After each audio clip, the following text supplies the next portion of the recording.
At some point after your baby has turned head down, your baby is going to engage in your pelvis in preparation for labor. Right. However, not every head down position is ideal for labor, and so ideally, your baby moves into a good position for labor first before you try anything to help the baby engage in your pelvis. Right.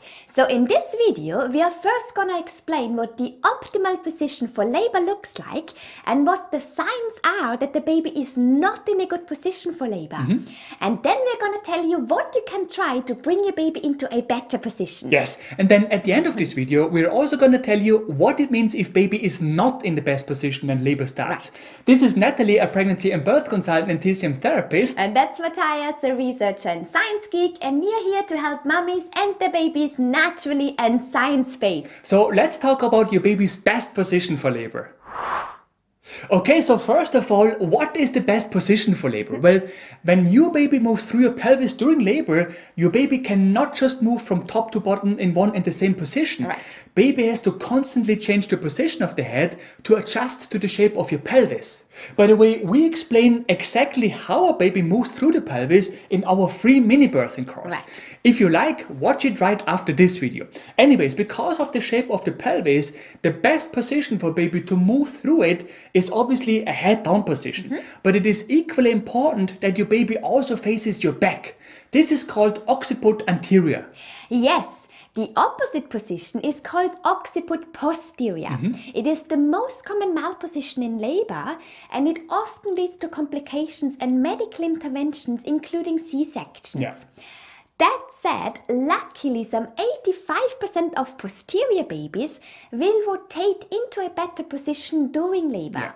The only problem is that this often means a longer and more painful labor. And so ideally it does not even come to that, which is why we want to help the baby rotate into a better position before the baby engages in the pelvis. Because once baby has engaged, it is going to be more difficult. Yes, and because of that, before you try any exercises to engage your baby in your pelvis, ideally, you look for signs first that your baby is in the right position. Right. Now, we're not going to lie to you. Finding out if baby is in the right position is not a simple task, even for experienced professionals. Right. In fact, the only really reliable method is an ultrasound, right? However, in general, when baby is head down and anterior, you would feel the back of your baby on your tummy. This can either be more on the left side or the right side, depending on baby's position. And that side would feel hard, smooth and rounded. And in most cases, if baby is occiput anterior, the area around the belly button would feel rather firm and the belly button itself will most likely poke out. Right. Plus, you would feel baby's kicks mostly under your ribs, right? Yes. However, when your baby is posterior, your tummy will most likely look flatter and the whole area may feel more like squashy. Moreover, you would feel your baby's arms and legs towards your front, and as a result, you would also feel your baby's kicks in the front. In addition, women can often feel little twitching sensations right above the pubic bone, because this is where you would find the little fingers of your baby. So those are the signs that your baby is posterior. But again, don't be disappointed if you cannot figure out the position of your baby. This is not a simple task, okay? Yeah, right. Now the question is, how can you increase the likelihood of baby ending up in the right position before baby engages in your pelvis? Well, to our surprise, almost every pregnancy guide out there will tell you that the most effective exercise to do so are hands and knees positions, including pelvic rocking. Right. This basically means that you elevate and lower your back while kneeling on all fours. But the problem is that scientists have not found any evidence that this can really help rotate the baby into the right position. So if this does not work, what can you do instead? Let's find out.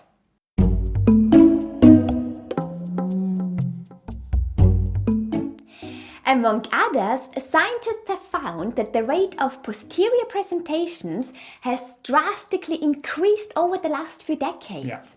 And many of them assume that that's due to changes in lifestyle, which often cause a woman to adopt not so optimal positions.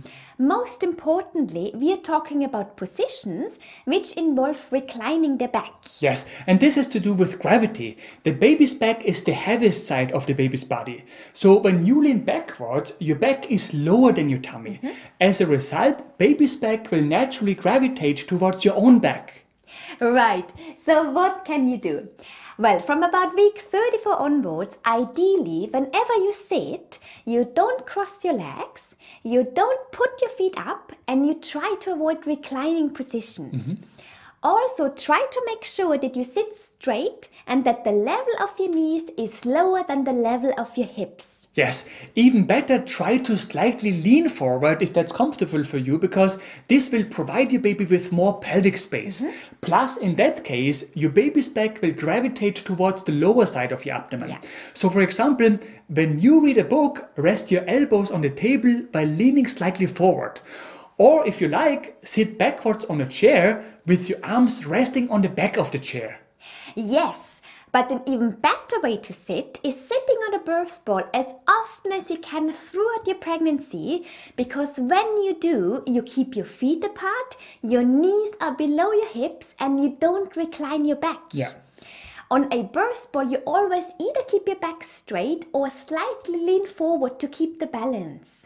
So it's an ideal position to help your baby rotate into the right position. Yes. Next, try to avoid car seats if you can, or use a wedge cushion below your buttocks, because such cushions can help keep your upper body upright, and they also keep your knees below your hips.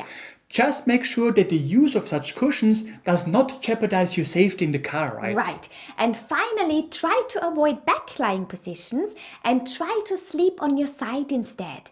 We talk more about the optimal side-lying position in one of our other videos, which you can find in the description below this video.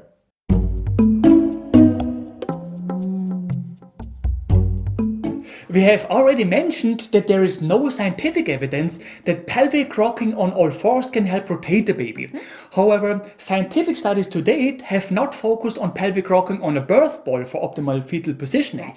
Scientists did find, though, that birth ball exercises can have all kinds of positive effects on a pregnant woman, for example, in terms of how ready her cervix is for labor, or in terms of turning a breech baby.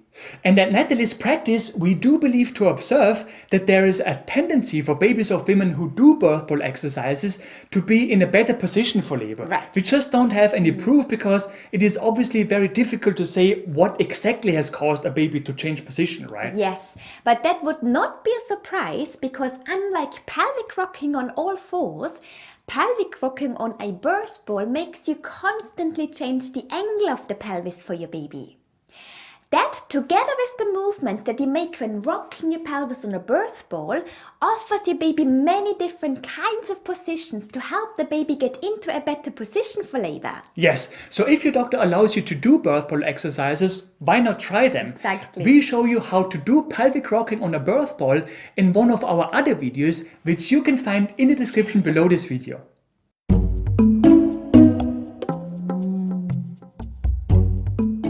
Keeping active is always a good idea during pregnancy, because it comes with lots of benefits for both mother and baby, as many scientific studies have found. Right. However, when it comes to helping a baby into a better position for labor, swimming is thought to be particularly helpful. Yes, when you do, please make sure that you don't do backstrokes. You want to keep your belly downwards when you swim. In fact, breaststrokes are thought to help particularly well here, because the movements of your legs help to open your pelvis and encourage good positioning.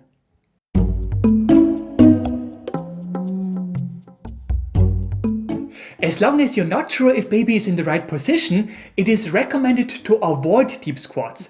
That's because deep squats encourage your baby to move downwards and to engage in the pelvis. You can still do squats when you exercise, just don't do deep squats and keep your back straight, right?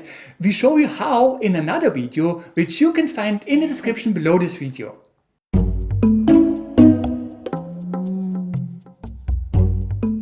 Okay, this is a tip that we have heard so many times from midwives. In fact, we even know women who claim that this has worked for them, right? But it is absolutely not science-based. Yeah. So the idea here is that babies like to keep their backs warm. As a result, they're often going to turn their backs away from the cold. So how can pregnant women use this for optimal fetal positioning? Well, if you're pregnant in winter, make sure that you keep your belly warm. Pregnant women often like to walk around with an open coat because to them their belly feels warm. But if your baby is in an occiput anterior position, they are going to feel the cold in their backs. Yeah. As a result, they might decide to rotate into the wrong position. So keep your belly warm in the winter. Yes. On the other hand, if your baby is in the wrong position, you could try putting an ice pack on your back while keeping your belly warm. Again, some have said that this has helped them rotate their baby into a better position for labor. So maybe it works for you too. Right. Now, in general, we have to admit that rotating a baby into an occiput anterior position with the help of natural treatments is not a simple task. And there are several reasons for that. First of all, there can be good reasons why a baby just cannot rotate into an occiput anterior position, for example, because of the position of the placenta. But an even bigger problem is that even when you do manage to rotate your baby into a better position for labor, some babies like to rotate back before labor starts. So there is never a guarantee that the baby stays in that position. Yes, but here's the good news. First of all, it would be wrong to assume that an occiput posterior position always results in a much longer and more painful labor. Right.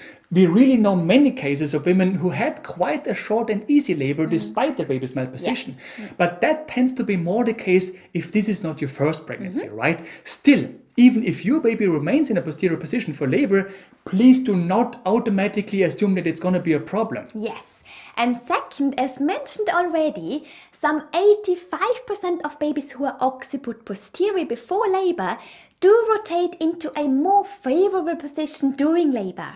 And there are lots of positions and techniques that your midwife can show you to support that process. Yeah. Once you are in labor, your baby is more willing to rotate into a better position because then the forces of labor require them to adopt a more favorable position. Yeah.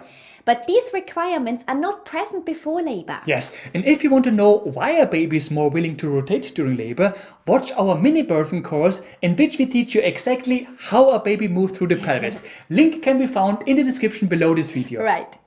We do hope that you found this video helpful. If you did, we would be super grateful if you could leave us a like. Yes, and for more videos on pregnancy and baby related topics in the near future, subscribe to our channel and hit the bell.